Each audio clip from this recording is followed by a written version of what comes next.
नमस्कार दोस्तों, मैं हूं शिवम और आपका स्वागत है बिटकॉइन क्रिप्टो दरबार में। आज हम बात करेंगे एस्टर क्रिप्टो की। तो शुरू करते हैं एस्टर की वेबसाइट से।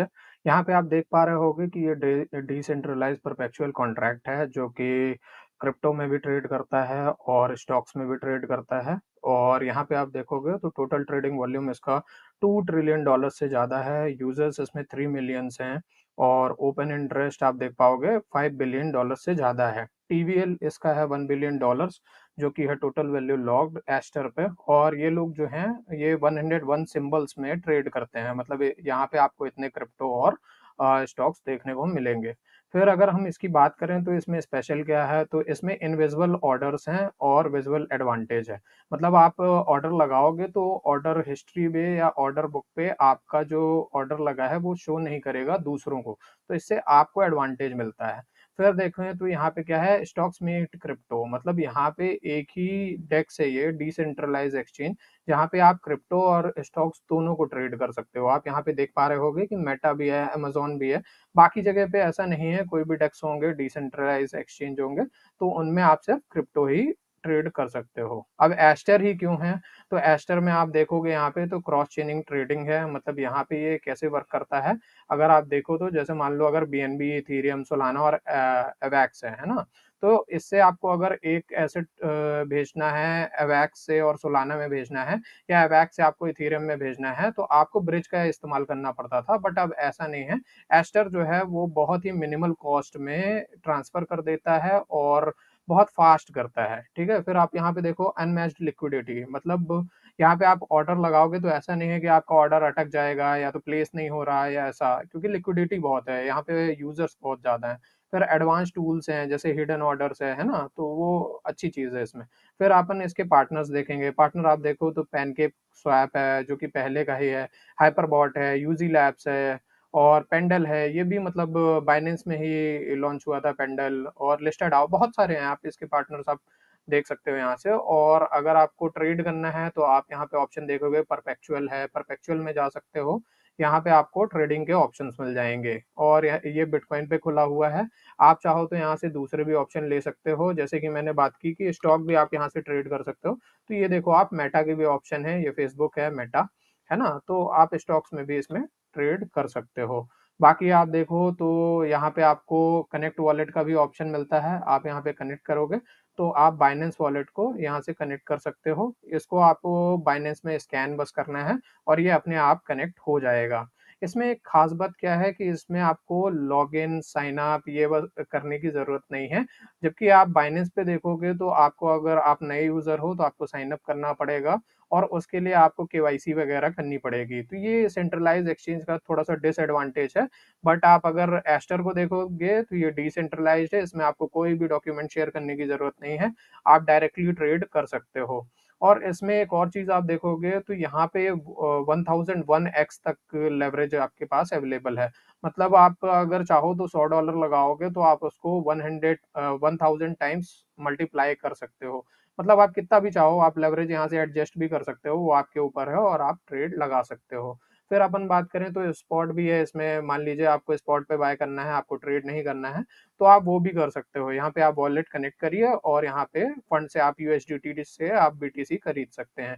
आप यूएसडीटी से बीटीसी खरीदेंगे तो आपका पोर्टफोलियो यहाँ पे शो करने लगेगा, आपके पास क्या अमाउंट, क्या बैलेंस है, कौन से आपके स्टॉक्स हैं और कौन सा आपका मतलब क्रिप्टो है, वो सब यहाँ पे शो करेगा। फिर आप चाहो तो यहाँ पे रेफरल भी कर सकते हो, आपको यहाँ पे फंडिंग फीस पे रिबेट मिल जाएगा, 10% रिबेट मिलेगा अगर आप अपने फ्रेंड्स को यहाँ पे इनवाइट करते हो। सेम चीज यहाँ पे भी है, रिवॉर्ड हब है और आप यहाँ पे विजिट कर सकते हो, आपको लीडर बोर्ड देखने को मिल जाएगा, अर्न देखने को मिल जाएगा।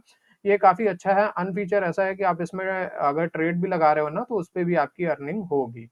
अब नेक्स्ट देखते हैं अपन, एस्टर इतना पॉपुलर क्यों है। अगर आप देखोगे तो लोगों ने एस्टर को, the only competition Aster has is Binance, rest are distractions, मतलब आप देख रहे हो बाइनेंस नंबर 1 आपका एक्सचेंज था, उससे लोगों ने कंपैरिजन करना चालू कर दिया। तो यहाँ पे सीजी ने क्या बोला कि फ्यू अंडरस्टैंड दिस, मतलब कुछ लोगों को ही पता है कि एस्टर जो है वो बाइनेंस का कॉम्पिटिटर नहीं है, जबकि वो बीएनबी को हेल्प कर रहा है।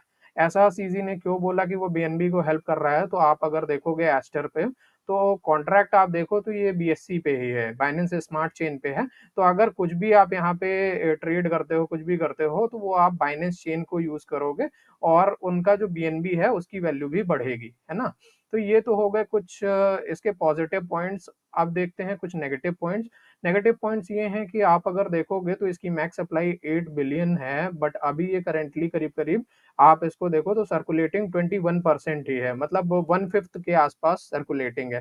तो अभी मार्केट में जो टोकन्स हैं वो आने बहुत सारे बाकी हैं और अभी सिर्फ 21% ही सर्कुलेटिंग है। तो इसका प्राइस आप देखो तो करीब-करीब ये अभी 20 डेज़ पहले ही लॉन्च हुआ है और यहाँ इसने करीब-करीब 20x कर दिया है। 0.1 पे लॉन्च हुआ और अभी $2 के आसपास चल रहा है ना? तो प्राइस ने बहुत जल्दी जंप मारी है, बट अब आप यहाँ पे एंट्री लोगे तो क्या रिएक्ट करेगा मार्केट, वो भी देखना ज़रूरी है।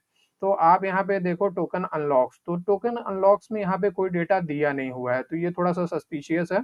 फिर आप देखोगे टॉप होल्डर्स, तो टॉप होल्डर्स देखो आप, तो जो टॉप 10 हैं उनके पास 94.44% जो है सारे टोकन्स हैं। तो अगर ये टॉप 10 मतलब मार्केट में सेल करने उतर आए तो सबके पैसे डूब जाएँगे।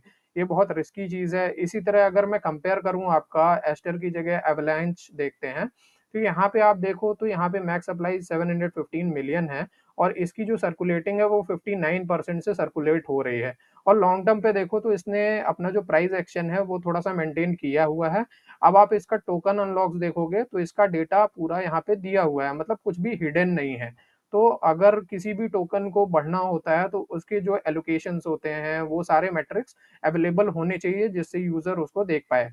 अब आप यहाँ पे देखो टोकन अनलॉक शेड्यूल सब कुछ दिया हुआ है ना? और उसके बाद अब अगर आप होल्डर्स देखोगे तो जो टॉप 10 होल्डर्स हैं उनके पास सिर्फ 35% है ना? तो ये बहुत ज़्यादा डिफरेंस है, 35% अवैक्स में है, एस्टर में आप देखो तो करीब-करीब 95% के आसपास है, तो ये बहुत थोड़ी दिक्कत की बात है।